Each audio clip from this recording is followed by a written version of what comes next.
one wants to talk about Italy. Always just get pushed to the side. Great-great-grandpappy would not be happy.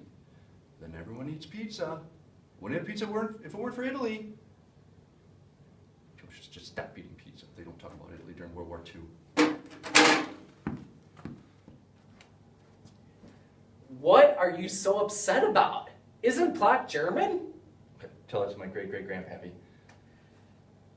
Alright, we'll talk about Italy. Live from Badger High School, it's IWS Today!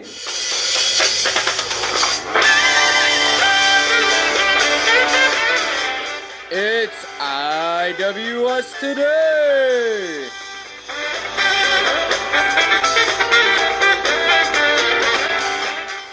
Now your hosts, Mr. Kiefer and Mr. Plot! Good morning and happy Friday. I'm Mr. Kiefer. And I'm Mr. Block, and this is IWS Today. Today, we're in Fascist Italy. What we're talking about, you're going to find fascinating.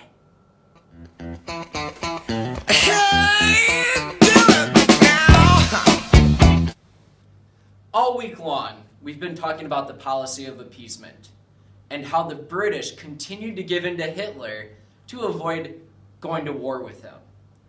Now what we're going to do is we are going to test that culture guy's ability to appease with the appeasement game.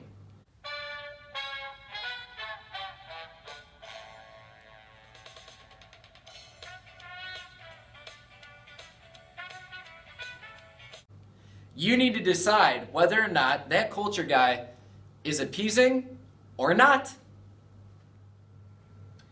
Hey Plock, do you remember when we first started teaching together in here, how your desk was actually mine, and I've let you use it, but you know what? Kind of want it back. Guess that's fair. Check out my things. I mean, it is technically your desk, so just do all the things that you want to do. Taking this with me. Did that culture guy appease or not?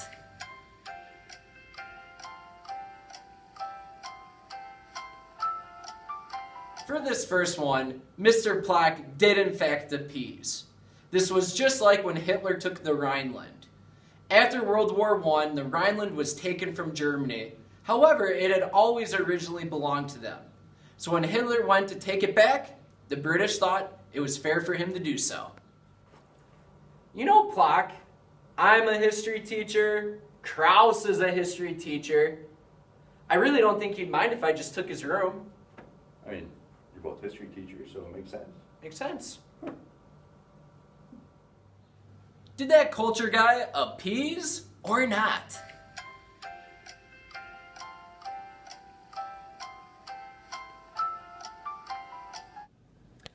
Oh yeah, this just feels right.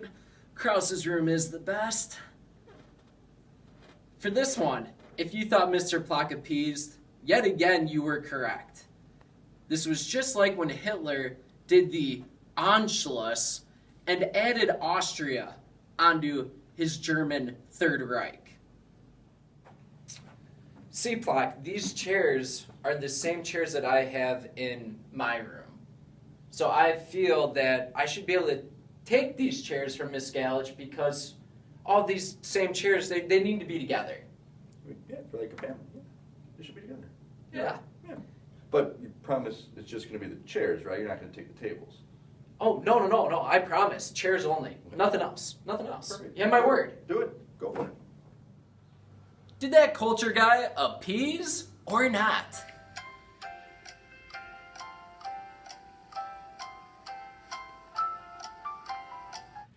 Again, Plock appeased. Are we picking up on a little bit of a trend here? This is just like when Hitler took the Sudetenland. Now, we knew Hitler wasn't going to stop there. All of the rest of Czechoslovakia is coming next. The Munchkin Pact. I get chairs, but I promise to take no more. Yeah, I'll sign that. take no more. Did that culture guy appease or not?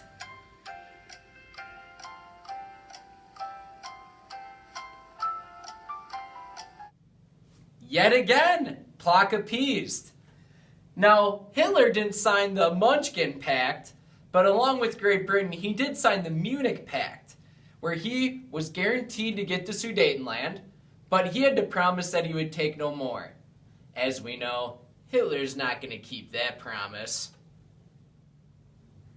Can't believe Plok believes me. All these desks are going to be mine. Dang it. Can't believe I believed him. Did that culture guy appease or not?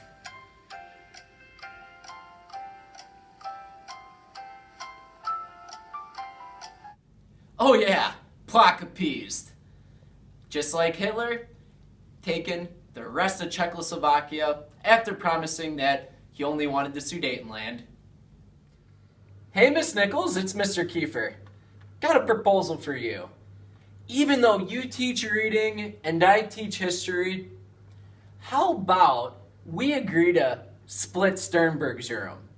Yeah, that's right. You get the books, I get the chairs. All right, awesome. Deal. Let's do it. No, you hang up. No, you hang up. All right, I'll hang up. A reading teacher and a history teacher with an agreement? Oh no. Yeah, love you too, Ma. Oh. Now at this point, Plok is past even being able to appease. This was just like how Stalin and Hitler, two complete opposites, come to an agreement with the Non-Aggression Pact, secretly agreeing to split Poland. Sorry, Mom, I'm back. No, you hang up. No, you hang up. All right, I'll hang up. All right, I'm invading Sternberg's room. Time to take it over.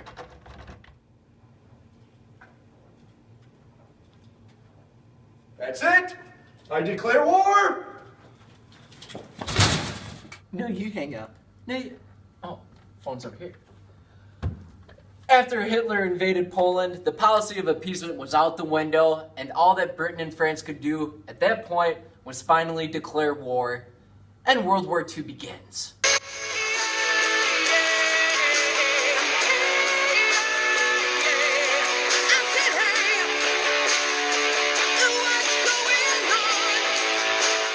Hey, Italy!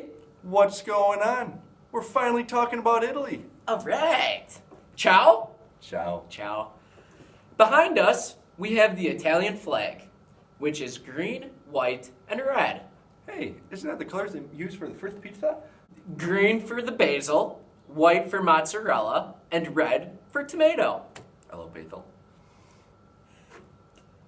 Isn't it in Italy where you have the smallest independent state in the whole world? That's right, Vatican City. Home to only 1,000 people, home of the Pope, and it's the capital of Catholicism.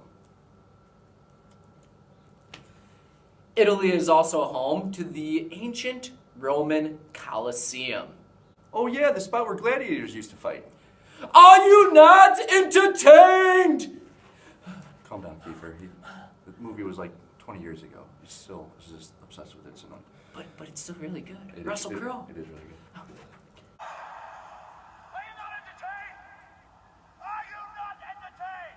Venice is one of the most unique cities in the world. In Venice, it is a city built on wooden stilts instead of land. Isn't that where they have all the camels? No, Plok. Canals. I'm pretty sure it's camels. No. They have canals instead of streets. There's 177 of them that run throughout the city. It's canals. 177 camels. I'm going to go with my instinct on this one. I'm going to show Mr. Kiefer that I am correct. Venice canals. Oh, that makes so much more sense now. Yeah. Also in Italy, you will find, even after hundreds of years, a lot of Renaissance art that still remains all over the country. I'm a little bit of an artist myself, Mr. Kiefer. We know.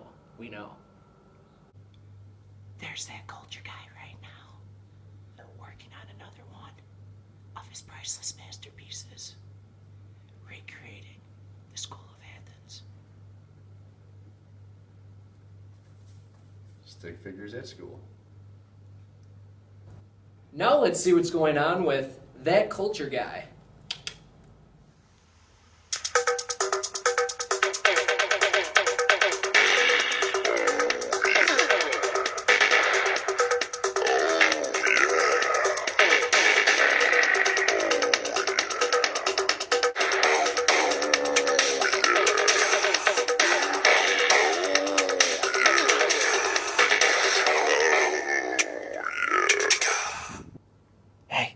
Today I'm that culture guy. I went undercover to see what life was like in fascist Italy. Come on. So all Italians are expected to obey Mussolini and his fascist party. The authority is enforced by the use of the black shirts. Here's one of the black shirts here. What? Boy, you talking bad about Mussolini? No, I love Mussolini. He was talking bad. That guy over there, little 2-year-old walking around, he is not like Mussolini one bit. So, adults who opposed Mussolini were dealt with very harshly. However, the children were known as the fascists of the future. I don't know what everyone's talking about. Fascism's great. It says so right here. Mussolini wants a nation of warriors. Boys are expected to grow into fierce soldiers. There's one training behind me right now.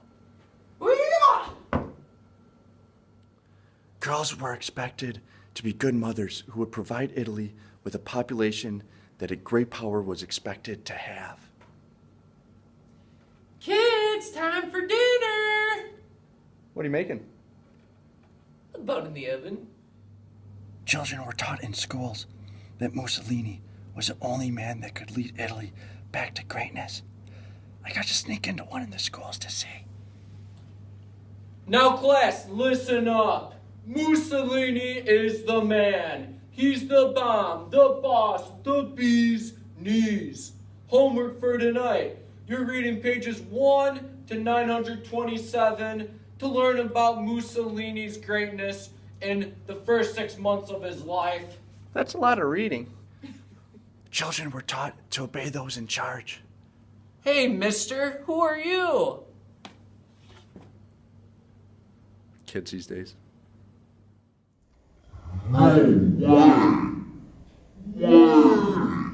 When Benito Mussolini was 10 years old, he was expelled from school for stabbing a fellow student with a penknife. Hitler admired Mussolini and even looked up to him as a role model. Apparently, the first time the two met, according to Mussolini, Hitler had tears in his eyes. No way. Mussolini was known as Il Duce, or the leader. No way! Way! During World War II, Italy struggled throughout the fighting, and the King of Italy in 1943 had Mussolini arrested and told him even that he was the most hated man in all of Italy. However, Hitler came to their rescue and sent a group of German pilots to rescue Mussolini from his prison in a mountainside hotel in central Italy. No way. Way! At Hitler's command, Mussolini seized power again in northern Italy. Upon regaining control, he sought revenge on members of his close circle who he had believed had betrayed him. One member who fell victim to Mussolini's revenge was his son-in-law, who Mussolini had executed. No way! Way! As the war was coming to an end, Mussolini attempted to flee Italy, but was caught. After being shot himself, his body was dragged throughout the streets of Milan and hung upside down for public display. No way. Way.